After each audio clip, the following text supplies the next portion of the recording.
Почитувани гледачи, добар ден и добре дојдовте во уште едно ново издание на емисијата Ваш термин. Знаете дека секој понеделник точно во 17:10 сме со вас за да ве информираме за сите проблеми со кои што се соочувате со вашето здравје во секојдневието. Така ќе биде и денес.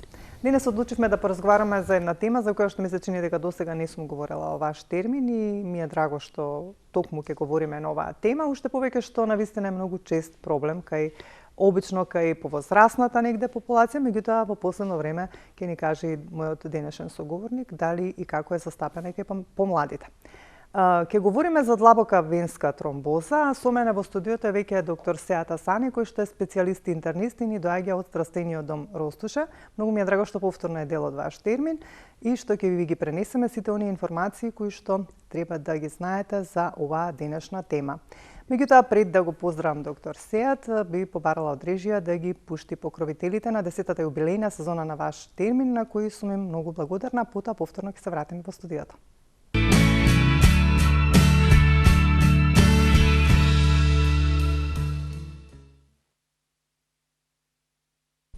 Комплетен преглед и диагностика на сите органи и системи во телото, а со тоа и соодветна персонализирана терапија, која успешно и трајно ги решава здравствените проблеми или состојби.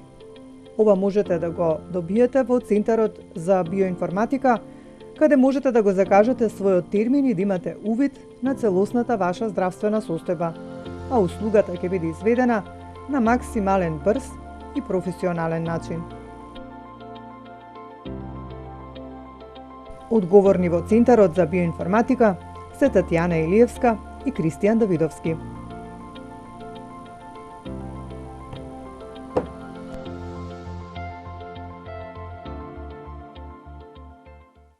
Студио Карпино, лулка на енергијата, водечко студио за масажа, физиотерапевски и козметички услуги, лоцирано во срцето на Скопје. Нуди прекрасен амбиент, без прекорен квалитет, преку 20 типови на масажи, третмани за лице и тело, а ќе ве пречека експертски тим со нивната љубезност и професионалност.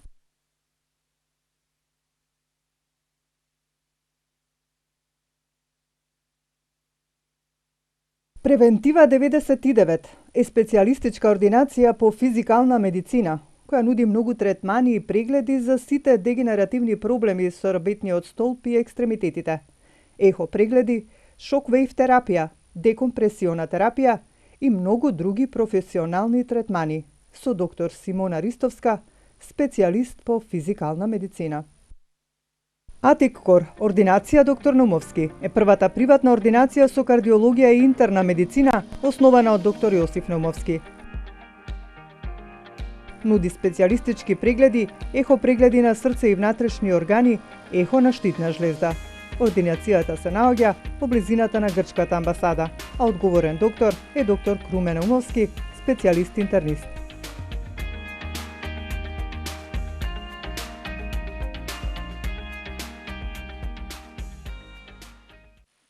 Квалитет и иновативност, почит кон природата и човекот е мотото на Ербено Били, каде модерната наука и најстарата традиција на билки спагирика достигнуваат совршен квалитет. Вегански, органски, италијански растителни производи за многу здравствени придобивки. Ербено Били. Купете и почувствувајте го нивниот бенефит.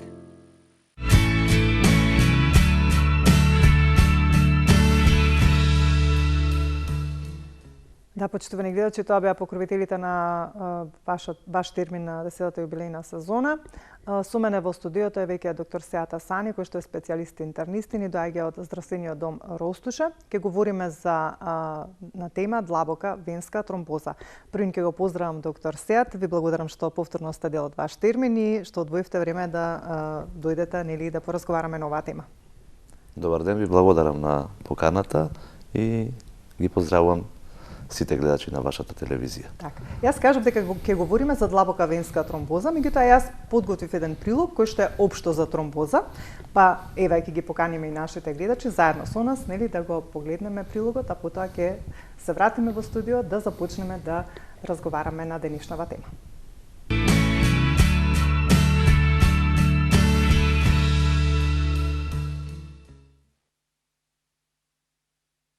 Тромбоза или згручување на крвта представува заштитен механизам на организмот од искрвавување. Малите оштетувања на ѕидот на крвните плочки и крвните садови се затнуваат со натрупување на слепени крвни плочки и фибрин. Така настанува чеп на местото на оштетувањето на крвниот сад. При патолошки состојби може да настане прекумерено натрупување на тромбоцити и фибрин на внатрешната страна на крвниот сад, што доведува до нарушување во крвната циркулација, се до нејзиниот прекин поради затнување на крвниот сад. Тоа веќе представува тромбоза. Во организмот е присутен и спротивен на коагулациониот антикоагулационен механизам. Меѓу коагулациониот и антикоагулациониот систем во организмот се одржува постојана рамнотежа. На тој начин организмот е заштитен од две крајни опасности од нарушената крвна циркулација – искривување и тромбоза. Тромбозата представува за животно настанување на солидна маса тромбус во крвните садови и срцето кое е градено од составните делови на крвта. Тромбозата се состои од два процеса, и тоа натрупување на тромбоцити на внатрешната страна на крвниот сад и формирање на згрушок од фибрин, во кој се вклупуваат и клетките на крвта. Фибринот е белковина која настанува од крвната белковина фибриноген. За да настане фибринот или поточно да настане тромбозата, се случуваат голем број на супстанции, наречени коагулациони фактори. Нив ги има во крвта и во ткивата, особено во мозочното ткиво, постилката и друго. Коагулационите фактори действуваат во скаловидна ланчена заемно поврзана реакција. За настанување на тромбозата важни се три основни елементи: состојбата на ѕидот, а особено внатрешната ендотелна облога на крвните садови, правилната циркулација на крвта и составот на крвта, која особено се однесува на тромбоцитите и коагулационите фактори. Најчестите причини на тромбоза се промени во ձидот на крвните садови, воспаленија, неправилна циркулација на крвта во вид на забавување, поголем број на промени во составот на крвта доведуваат до тромбоза, зголемување на бројот на тромбоцитите што настанува по операции, породување, трауми и друго. Исто така може да доведе до тромбоза. Според својот изглед и градбата, тромбите можат да бидат бели, црвени, мешани тромби, оклузивни, ձидни париетални, венска тромбоза, артериските тромби, кардијалните тромби, кои се јавуваат како ձидни тромби во сите шуплини на срцето. Малите тромби се стопуваат, лизираат и во тој случај не остануваат траги на тромбозата. Поголемите тромби при нивното скврчување овозможуваат да се воспостави циркулација со настанување на премин. Оваа појава се вика реканализација. Во поголемите тромби најчесто од ѕидот на крвниот сад враснува врзувачкото ткиво. На крајот целиот тромб е заменет со врзувачко ткиво, што се вика организација на тромбот. Тромбот или делови од тромбот може да се откинат и да се разнесат со крвната струја во тромбот во оддалечени делови на телото со затнување на крвниот сад, што се нарекува тромбемболија.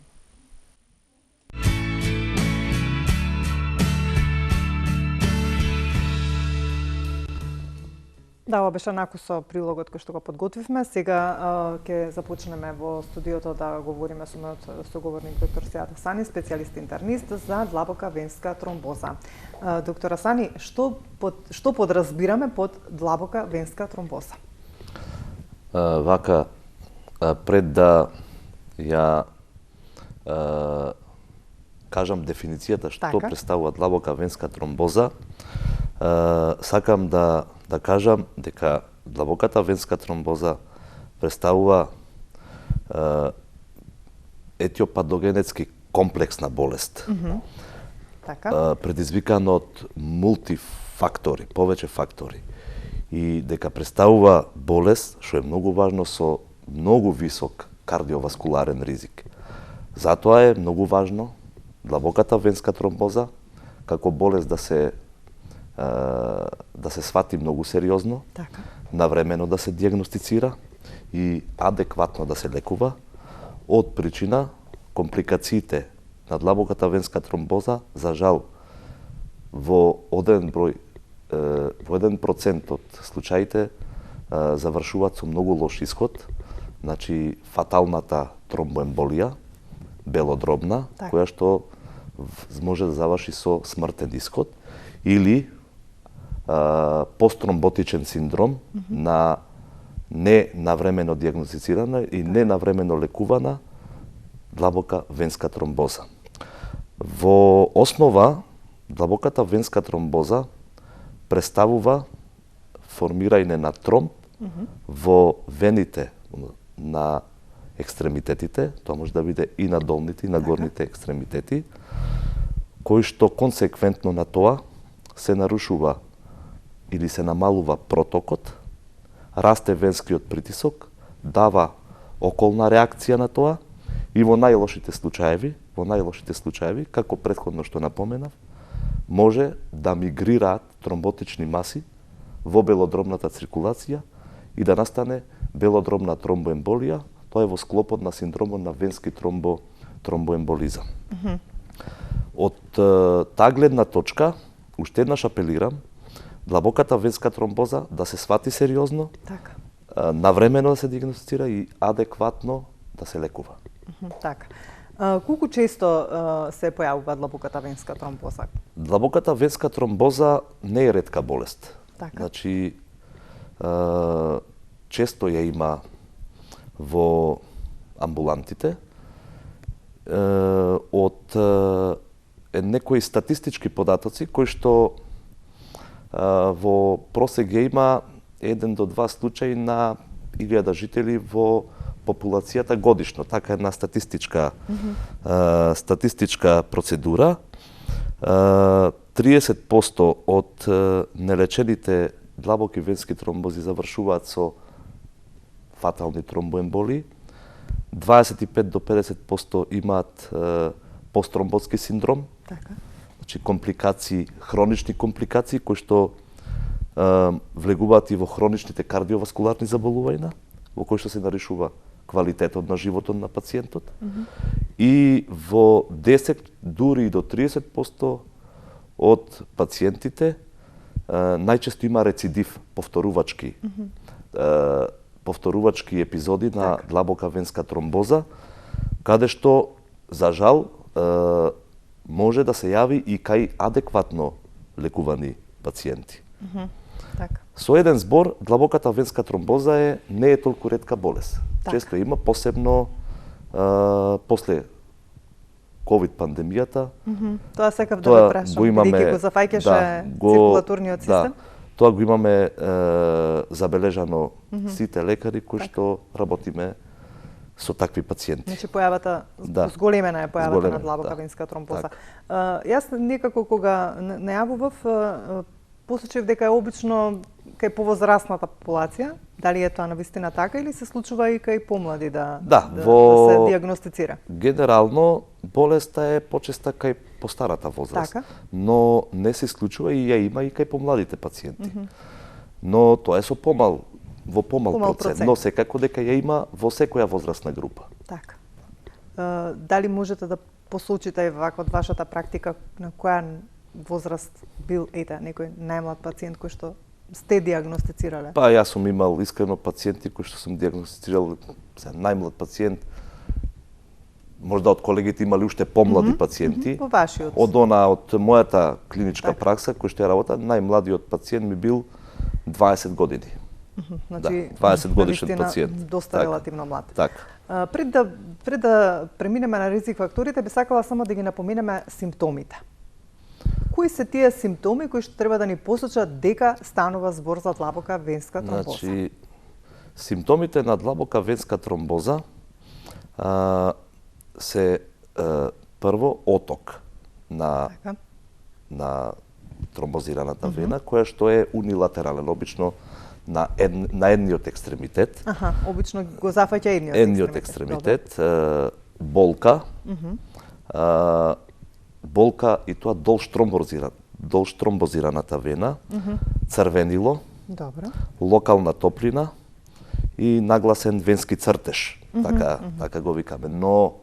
Но овие нити се специфични, нити осетливи симптоми само за длабока венска тромбоза. Така. Овие симптоми може да се појават и кај други заболувања мускулно-скелетниот систем, на коскено-скелетниот систем, како што се руптура на мускул, воспаление на кожа, на подкожно ткиво, како што е целулитот, руптура на Бекерова циста, ја викаме, така да имаат и диференцијални дијагнози, викаме тие кои што можат да личат на симптомите на длабока венска тромбоза. Значи може да бидат и специфични за некој друг проблем. И за некои други заболувања. Меѓутоа сепак ако имаат вакви некои симптоми, треба веќе да Значи во понатамошниот разговор ние ќе објасниме кои се критериумите за дијагноза и како треба да се постапува со еден пациент кој што има ваква клиничка слика. Обично кога станува збор за некој проблем, секогаш постојат некои одредени ризик фактори, па кои се тие ризик фактори кои што се специфични или кои што придонесуваат да се појави овој здравствен проблем? Палетата на ризик фактори е голема. Значи, јас тука само ќе набројам неколку. Најчесто се пациенти кои што се имобилизирани. Значи, заради некоја повреда или траума. Така. Хирушки интервенции, инфекции, бременост, голем ризик фактор за длабока венска тромбоза, употреба на хормонски терапии, контрацептиви. Така. Возраста е многу важен фактор. Кажавме, да.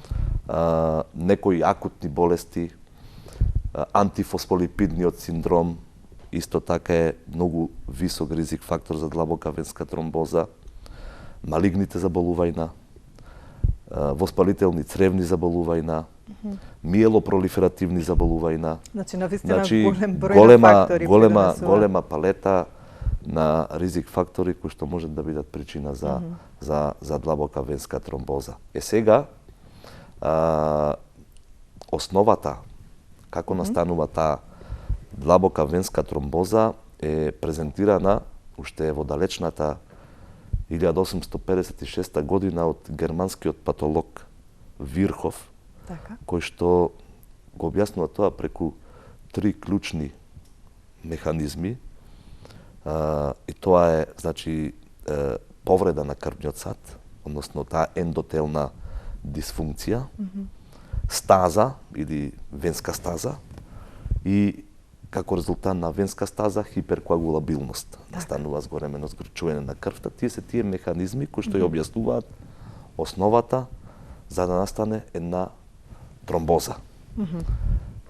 Во поглед на ризик факторите кои што ги има во голем број, неопходна е примарна и секундарна превенција на тие ризик фактори, за да не дојде до најлошите компликации, а тоа е фаталниот белодробен тромбоемболизам и тој посттромботски синдром, кој што навистина го нарушува квалитетот на животот на пациентот. Не е само фатална белодробна тромбоемболија.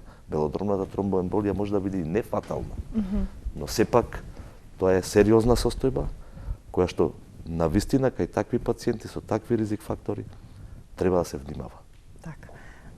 Кога станува збор за ризик факторите, не напоминавте дали генетски предиспозиции, ако има некој во семејството? Значи, некој што има проблем со навистина е тоа е многу важен, многу важен ризик фактор, тоа е го нарекуваме стручна тромбофилија. Така. Кој што обично се појавува кај пациент кој доживува длабока венска тромбоза, односно венски тромбоемболизам, кој што доживува една белодробна тромбоемболија, треба да се следи во поглед на таа тромбофилија кај помладите луѓе.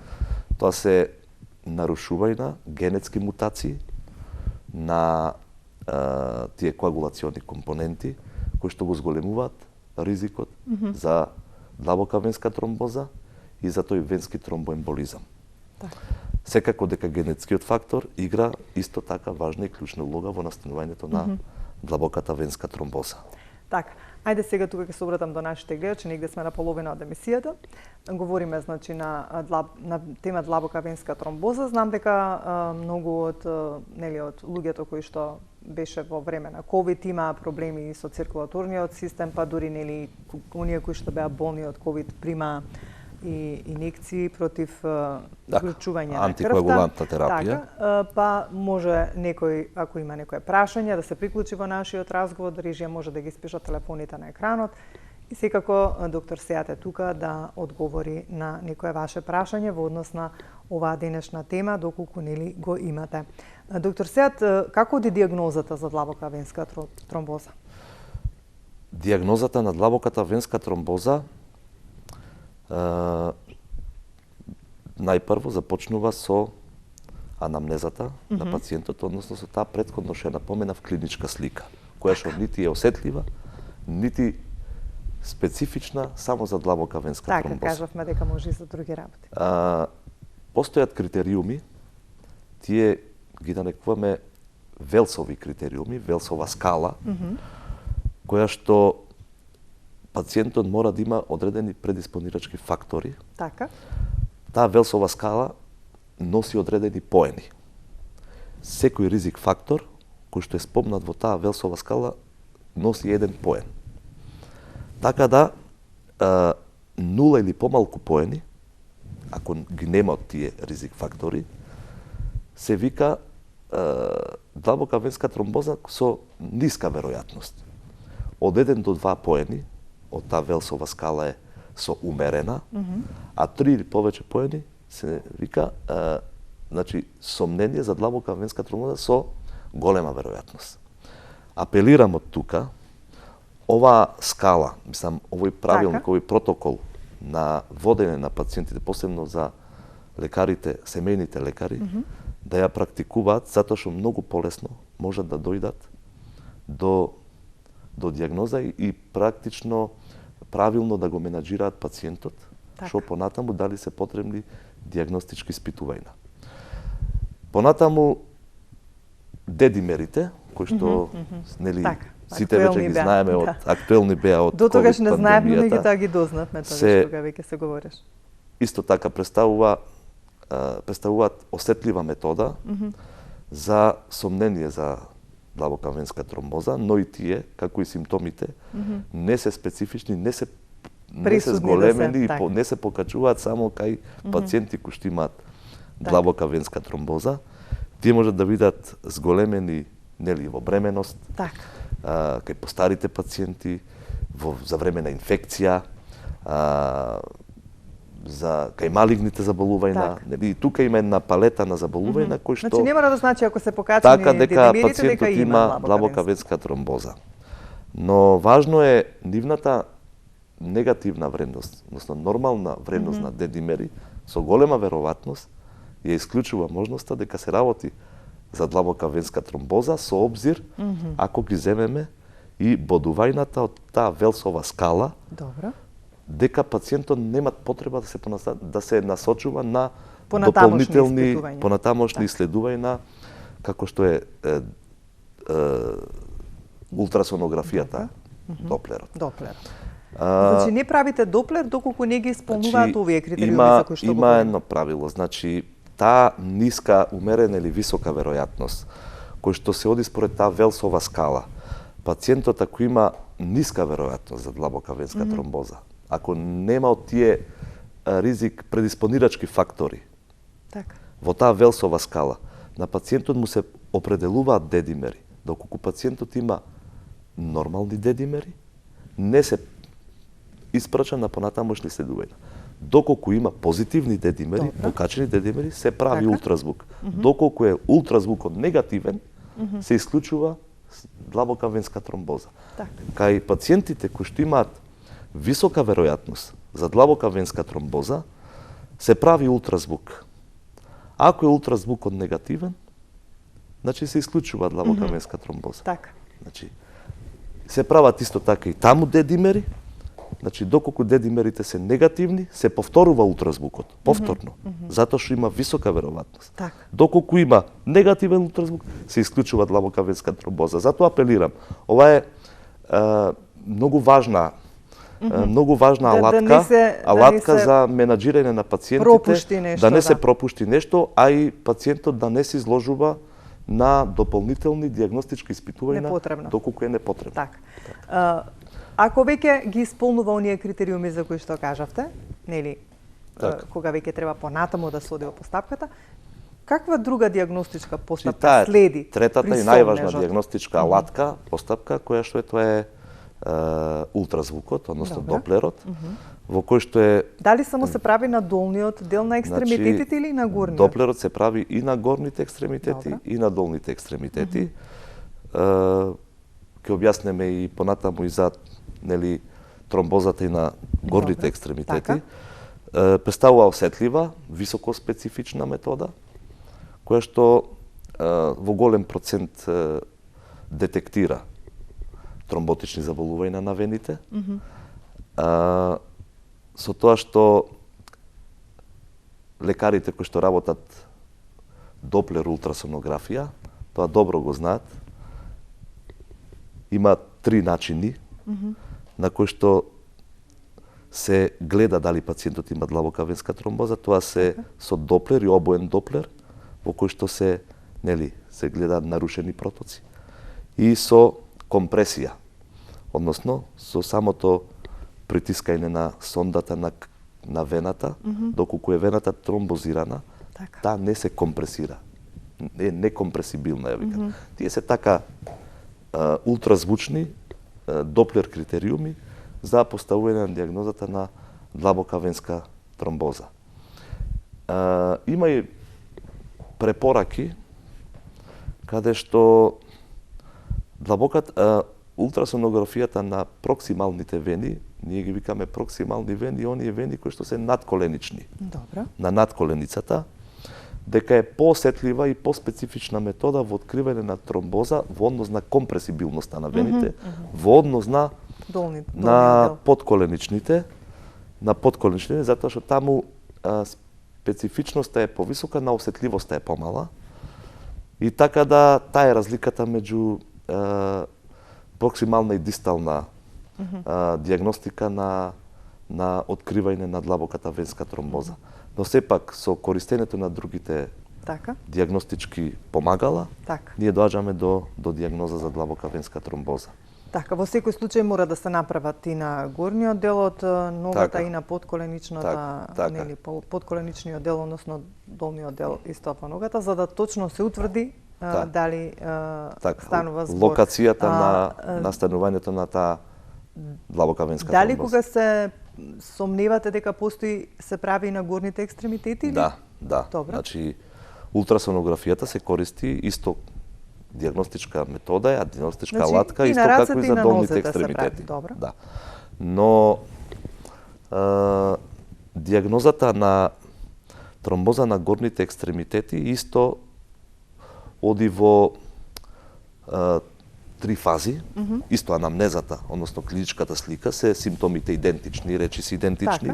Значи, оток, болка, црвенило, локална топлина. Значи, истото се случува и на горните екстремитети. Така. И таму дедимерите се диагностички критериуми, таму ултразвукот е диагностички критериум. Исто оди постапката, како на долните. И таму има скала за веројатност, ниска или висока веројатност, константствова скала ја викаме. Која што се таму има, па ризик факторите се други, поразлични се од длабоката венска тромбоза на долните екстремитети. Исто и таму има бодување, кој што носи еден поен.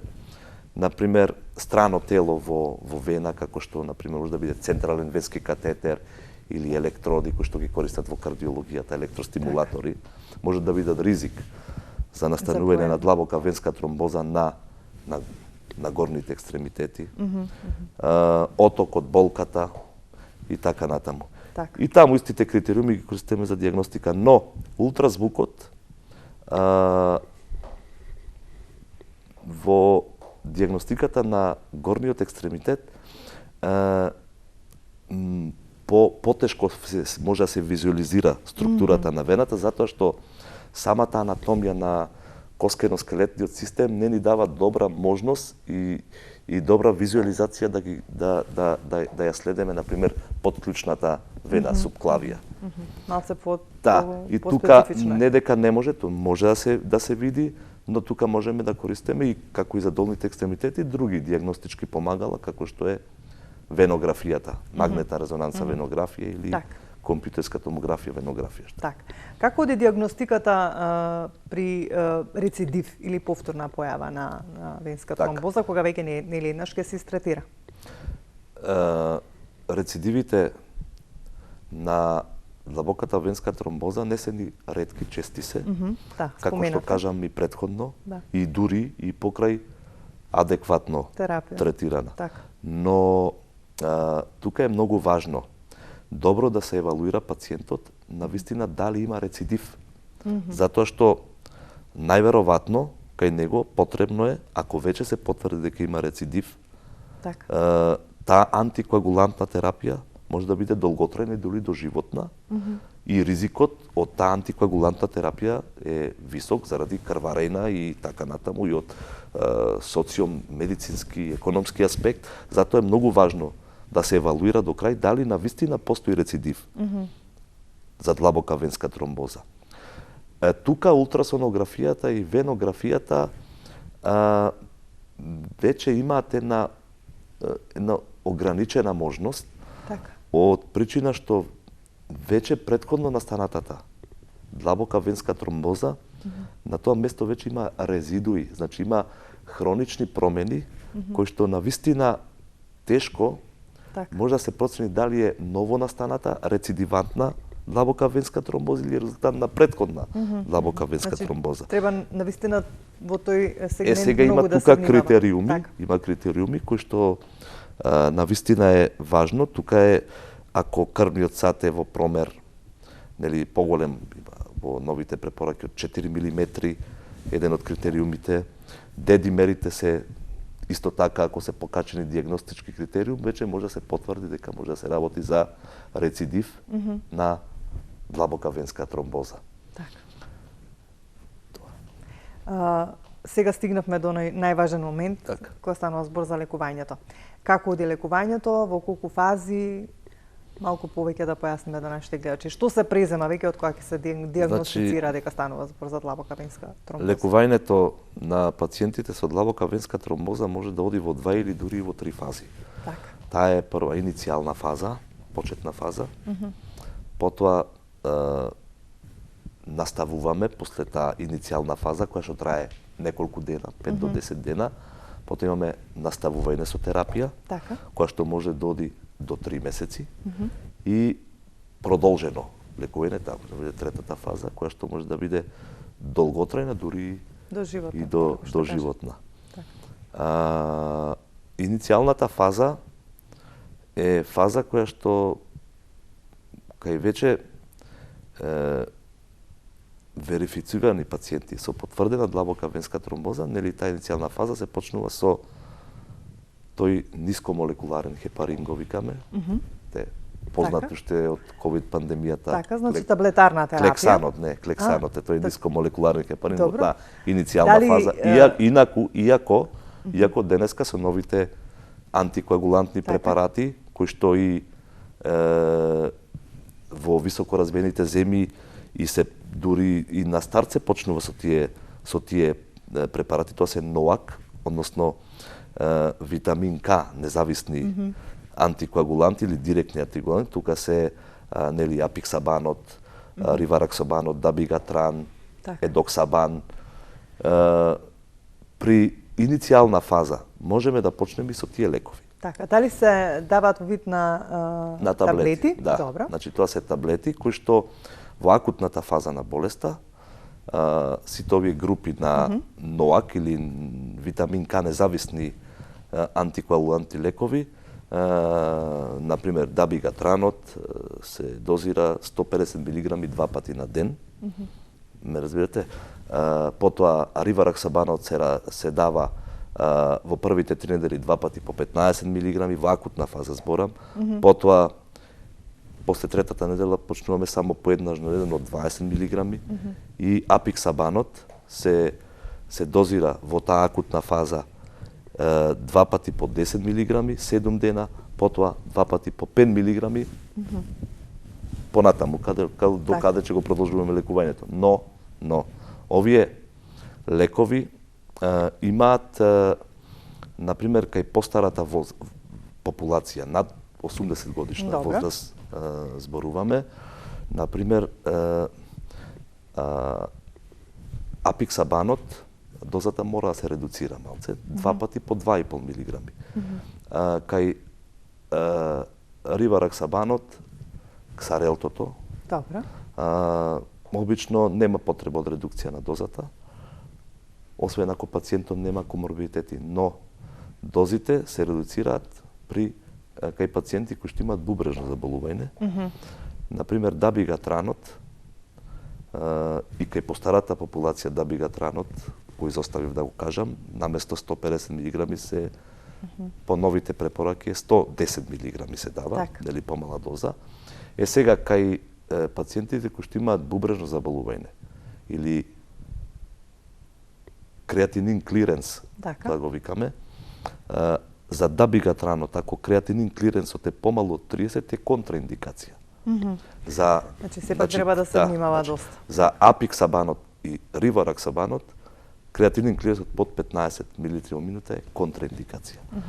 Тука најдобро е да се продолжи со витамин К антагонистите, тоа е варфаринот или синтромот по шема, ако што го даваме, е безбеден лек за тие бубрежни болни да се третираат. Доктор Сејата, кажавте дека оди од неколку дена па до неколку недели, мисля че ни 6, кажавте? Не, значи иницијалната фаза е неколку дена, после продолжува наставно лекување, тоа се вика до 3 месеци и од 3 месеци понатаму може да биде продолжено до животно. Сега во кои случаи се продолжува до животно? Значи тоа е персонализирана одлука. Добро, ако повторно при третманот се има рецидив во тој случај? Ако пациентот, можда и не го напоменав претходно, ако пациентот и убаво прашање, ако пациентот имал рецидив на длабока венска тромбоза, можда ќе се донесе одлука и за долготрајно, дури и до животно лекување со антикоагулантот. Значи тоа е еден од причините, ако е рецидивот, тоа праша. Така. Има и други причини. Има и други причини кои што, например, кај пациентите кои што имаат тромбофилија, ние генетски мутации. И тие пациенти најчесто ги лекуваме до животно со антикоагулантна терапија. Така да палетата на лекови кои што ги имаме се многубројни и тоа се нискомолекуларниот хепарин, нефракционираниот хепарин, фибринолитици, витамин К антагонистите и овие новиве кои што и светот ги користи, тоа се НОАК. Значи витамин К независни или директни антикоагуланси и најбезбедни, што е важно кај нив, ризикот од карварење е помал и пациентот нема потреба на месечно ниво да го проверува тој ИНАР. Значи, да го следи коагулациониот статус. Така, доктор Азани, бидејќи ние цело време говориме санели за симптомите, за третманот, лекувањето, дека навистина треба подлог временски период, па нели ако се случи некоја додатна причина да мораат до крајот на животот, меѓутоа има ли опција некако, еве, бидејќи при крај сме со времето, некако да се превенира длабока венска тромбоза, бидејќи многу фактори кажавме за незина појава. Имаме ли некако ние опција да се превенираме од длабока венска тромбоза? Што и како треба да постапуваме? Превенција од длабока венска тромбоза има. Значи, кај тие високо, значи ризични пациенти кои што имаат нели ризик фактори за развој на длабока венска тромбоза, има можно да се превенира, например како кај овие пациенти кои што се хирушки болни, кои што идат на некој оперативен третман ортопедски заради колено, да се третираат и пред и после операција со антикоагулантна терапија за да не настане длабока венска тромбоза. Значи има фактори кои што можеме да ги превенираме. Има фактори каде што не можеме да делуваме. Меѓутоа во секој случај за оние симптоми за кои што говоревме, без разлика што може да посочуваат и на некој друг здравствен проблем, значи во секој случај ако ги согледаат, значи тие отоци специфични на едната поспецифично на едната нога, така, црвенила и нели болка во ногата, тогаш веднаш да се обратат на специјалист за да видат точно дали станува збор за ваков проблем, бидејќи како што кажавте, не е баш така едноставно и не е, како да кажам, некоја многу, бидејќи кажавте дека може да предизвика многу големи компликации, дури со фатален ишод, како што кажавте, таа белодробната тромбоемболија. Така, која би била вашата порака до нашите гледачи уште како за крај? Значи, мојата препорака, мојата препорака е до семејните лекари да упатат на порака, затоа што тие се првата алка. Првата алатка се во контакт со пациентите, да сериозно да внимаваат на пациенти кои што ќе дојдат со таква клиничка слика и да го следат протоколот кој што претходно го кажав, затоа што тој протокол многу брзо може да се дојде до дијагноза, да се превенираат сериозни компликации, дури и смртен исход, и да се дијагностицира навреме и адекватно се лекува. И исто така со тој протокол може да се отфрли сомнението дека е длабока венска тромбоза и пациентот да не се упатува на понатамошни дијагностички исследувања. Па може би да се открие некој друг проблем, како што кажавте, во однос на тоа што може да се случи. Доктор Стојат, ви благодарам за денес, за ова исцрпна ваше излагање околу оваа денешна тема. Се надевам дека сето ова што навистина добро многу го кажавте и го објаснивте за овој проблем ќе биде од корист за нашите гледачи, уште повеќе што нели со таа цел ја правиме емисијата, ако нешто забележат специфично за што говориме, да се јават кај нивниот матичен лекар, за потоа нели да ги насочат како и што треба да се направи во однос на исследувањата и испитувањата за да се утврди дали точно станува збор за овој проблем. Ви благодарам за денес, соработката останува, многу ми е драго што еве нели многите време дури од нели да дојдете од Ростуше, како што кажав, работите во здравствениот дом за да присуствувате во нашата емисија. Ви посакувам Ви благодарам на поканата и секогаш сум расположен да разговараме за медицина. Така, ви благодарам и јас вам. Почитувани гледачи, тука ќе ве поздравам јас за денес. Се надевам дека сето ова што денес го говоривме беше од ваша корист. Се разбира, тоа е нашата цел. Ви посакувам пријатен остаток од денот. Ве оставам во убаво расположение, имајте добро здравје и грижете се за своето здравје. А ние повторно ќе се видиме за 7 дена во исто време.